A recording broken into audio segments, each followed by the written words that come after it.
Daf Chof Vav and Aleph will begin Chof Hey Amud Beis, 4 lines from the bottom. Hahi Abaranka da Havilela Reish Galusa bebustanya.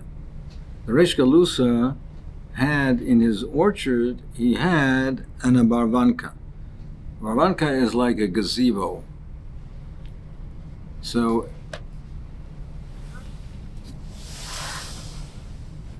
you have a situation like this. The Reish Galusa had his palace, and he had an orchard. It emptied out into an orchard. You look at it more like this. He had his palace, and there was an orchard over here. And in the orchard, it had like a gazebo, a sitting area, an arbor, a sitting area where people sit there for shade. They store some clothing over there, and he had it in this orchard. Now, the orchard itself was more than Beis Hasaim. It was loy hukaf l'dira, so you couldn't carry in the orchard. So he said, Omer le Rav Huna bar Chinana. He said to Rav Huna bar Chinana, he said to him, "Lavin matakanta d'lmach nechol namahasam." He wanted to be able to eat over there on Shabbos, so he said to him, make a takana that will enable me to come from the house and come and bring food, bring bread over there, and to sit in this area. So Azal Avad Kana Pachas Mishleish. So what he did was, he made a path from the house. He put sticks. He didn't want to build a whole mechitza, so what he did was he made sticks that were within 3 of each other, to say lovud, and therefore there was a path. It was considered like there was mechitzas, so you had mechitzas surrounding this whole area that you can go back and forth to and from the house. So that's the eitzah that he gave over there. And now he was makif this. This was considered hukaf l'dira because there was a door here leading to it.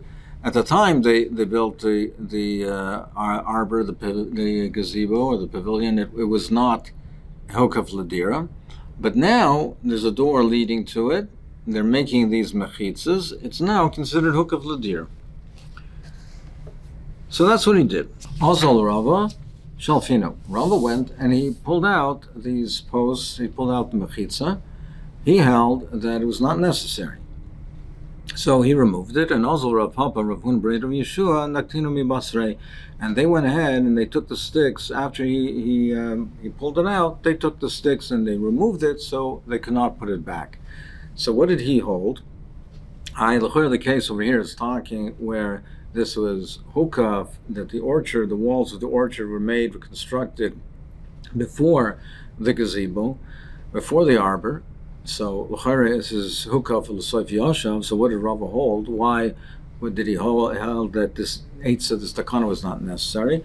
So l'chitmash from Rashi and from Taisus that he held over here that it was not necessary, because when they built the arvanka, building the arvanka makes it considered you don't have the chasarn of hukaf l'soif Yashav, because hukaf l'soif Yashav is where you're only making a pesach to it. You're making an entranceway to it. You're making it this more of a minor change to the use and making it residential use. But he held that building the arvanka is something that he can much more than that, and therefore even if the walls are already up, but by building it, it's considered to be hukaf l'dira, and therefore to create these new mechitzas for the purpose of to be hukaf l'dira, he held was not necessary. So l'macha es Ravina l'Rava. The next day, Ravina asked Kashan, how could you do that? We learned ir chadasha moedin lo yeshivos. When you want to measure the Tchum Shabbos, you measure 2,000 amas from the city, and that's how far a person can go outside the city limits. Now, if it's an Ir Chadasha, you measure from the last house, the house at the outskirts of the city, the last house and the city, the last dwelling. You don't measure it from the city wall. If the wall of the city is built further away from the last house, you don't measure it from the wall, you measure it from the last house. The Yeshana Mechemasa. But an old city, you measure it from the wall. How do we define new and old? Chadasha shehukva l'sayv yash. If it's chadasha, it's where first the walls were constructed, and then the houses, and then the settlement. So therefore, the city is considered to be that it's hukav l'sayv yashav, and therefore you don't consider the entire area within the walls to be a city. You have to measure it from the house. The walls which are beyond the houses in the city are considered to be separate, and the yeshiva, the dwelling, is considered the city's to ends where the last house is. Yeshana yashal l'sayv hukva. An old city is one where first there are dwellings, then you constructed a wall. So those walls are considered yashav u'l'sayv hukaf, and therefore the entire area within the walls is considered to be therefore a residential area and one area, and you can measure from outside the walls. So therefore, so here also the orchard, the walls were constructed first.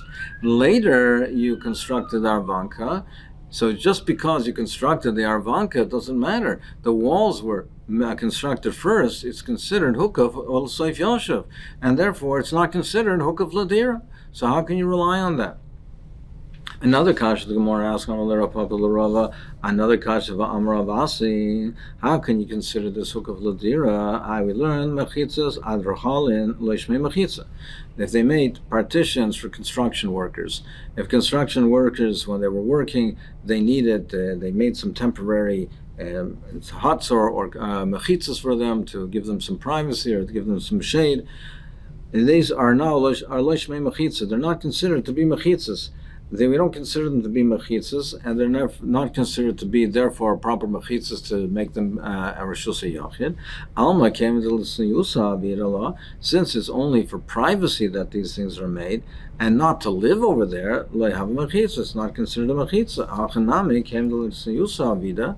Lo have mechitza. Here also, since it's only made for tznius, therefore it's not made to live over there. It's not considered to be a mechitza. We don't consider it to be a proper mechitza.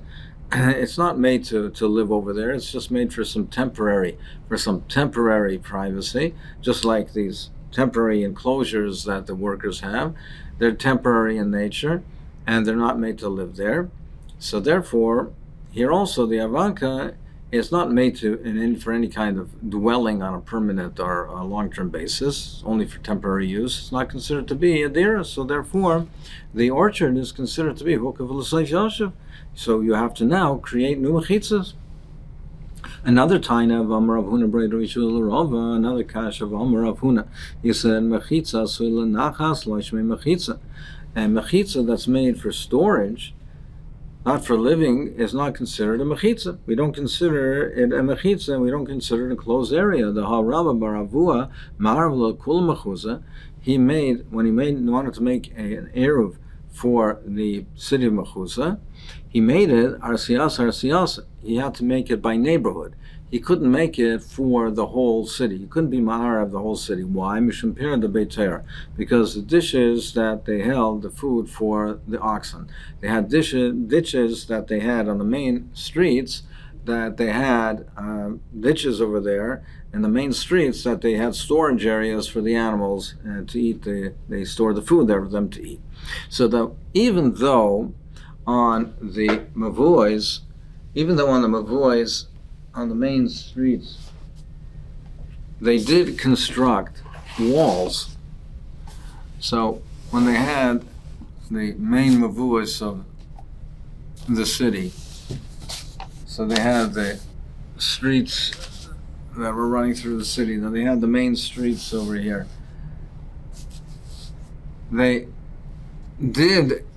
These were opened up to different shusa. They did construct walls at the end of it. But they constructed the walls for the purpose of the food, the animal fauna that was stored on the streets, so that people wouldn't steal it. So these walls that they constructed were not for residential purposes, they were only for storage purposes. So therefore, the neighborhoods, if they had different mavuas, different side streets over here, different mavuas, they couldn't rely on the walls that were made over here and that were that closed off the whole city, because these walls were not considered mechitzas. They had side different small mavuos over here. They had to make each neighborhood, they had to have separate enclosures for the separate neighborhoods. They couldn't rely it and say that the city is considered to be all closed off, because these walls were considered to be walls that were only made for storage and not considered proper mechitzas. So you see that what's made for storage is not considered mechitza, and also this arvanka was made to store the different clothing or kelim that the people from the house wanted to use. So therefore you can't rely on these mechitzas. And the pair of the Beitura, the ditches that they had, they stored the food for the oxen, are like partitions made for storage. Here also the partitions made for storage are not considered mechitzas. So you can't rely on this mechitza that this was made now makes it hukaf ladir. So therefore you cannot rely on this, and therefore you can't be metaltal without creating these new mechitzas. So these sticks were necessary. Koralai Reish Galusa said about Rav Papa and Rav Huna, they're chachamim to do bad, but not to do good. They don't have the chacham to do good. I wanted a takana over here, and now I have no takana. You ruined the takana that was made. Amar Rav Eloi Shamatim Rav Elazar Vafilu Beis Kor. He said that, in a new topic, he said that, no, you're not limited to a Beis Hasayim. It's not a limit of a Beis Hasayim. He said, I heard that even a Beis Kor, an area that's as large as a Beis Kor, you can also be metaltal in it. You can also be metaltal in that area. Even if it's a Beis Kor, which is 30 so, it's still mutter to be metaltal, even though it's not hukaf ladira, even though it's not enclosed for residential purposes. Masnisin, the Gemara says, Masnisin like Chananya, the Sanya Chananya Aimer, Vafilu Araboim saw. He says, not in a base core which is 30 so, even an area which is larger, which is 40 so. Kasratia Shal Melech, even as large as the palace of the kings, it's also mutter. So he said an area that is even larger, it's even 40 so. Amr of Yechon Shtein Mikrecha Darshu, they both darshan from the same pasuk to teach this to us. Shenemar, it says that Yeshaya Novi had not yet left the middle chatzar, the middle courtyard. So it says Ksiv ha'ir karina chatzar, the Ksiv is ha'ir, but the way the Kriya is, the way we read it, is chatzar, is the courtyard. So mikan l'sratu shel melech shahayu kayaras beinonis. So you see over here that the yards, the chatzeres of the kings, of the palaces, were like small cities. So you see that therefore a courtyard could be an area that you can use that is considered to still be a chatzer, it still is a courtyard, and for residential purposes could be like a small, like a Ariaris Beinanis, like middle-sized cities. That they were like middle-sized cities. So Mamai Kamiflagi Marasava Yoras Beinanis Havian Beis Kor. One holds that what is a middle-sized city? That's the size of Beis Kor. Marasava Memso Havi says no, even larger, even Memso. So as a side point, the Gemara asks, Yeshaya my boy Hasam, what was Yeshaya doing in the palace? Omer Rabbi Baruch Han, Omer Yechanan, Melamed Shacholach, Chizkiyahu Melech got sick, V'holach Yeshaya V'shiv al Pischei, and he told him that he was sick and he was going to die from that machla, and he established a yeshiva by the door so that the limit of Torah would be megan on him from the Malach HaMavis. So you see from here, Talmud Chacham that's sick, that it's proper to be miyashav yeshiva on the doorway to protect from the Malach HaMavis. The Gemara says v'la milsi, but that's not true. Dilma also like gruya beis satan, because maybe that will cause it to start out with the Sultan, to incite the Sultan, and therefore it'll cause him to be misakin. You'll put the Talmud Chacham in sakana. So it's better not to do anything to incite the Sultan. We saw similarly by Sukkah, by the lulav ger beina the Sultan. They said, better don't incite the son. Don't start up with him. So then the question arises, then why was it appropriate by Chizkiyahu Melech? If shouldn't be done, he shouldn't be Megara with the Sultan, start up with the Sultan, so why did Yeshaya Novi do it for Chizkiyahu Melech? So the Ravo says that Chizkiyahu Melech was someone who was a muflag in Tzidkus and Chasidus and a Chosid. For someone who's that madrega, then there's different Gedorim, and therefore it would be appropriate, but not for, in general terms, it's not appropriate. Marshal says is that over there by Chizkiyahu Melech, it was different because already Gzar Din. So the Gzar Din, it's not a question of starting up with the Sultan, because already there was Gzar Din, and the Sultan, he was on a mission, and that was his tafkid to try to take Chizkiyahu Melech. So he can only be gaining from it to give him this protection. But someone where there's not a Gzar Din, he's sick, but it's better in that over there, in that case, not to start up with the Sultan.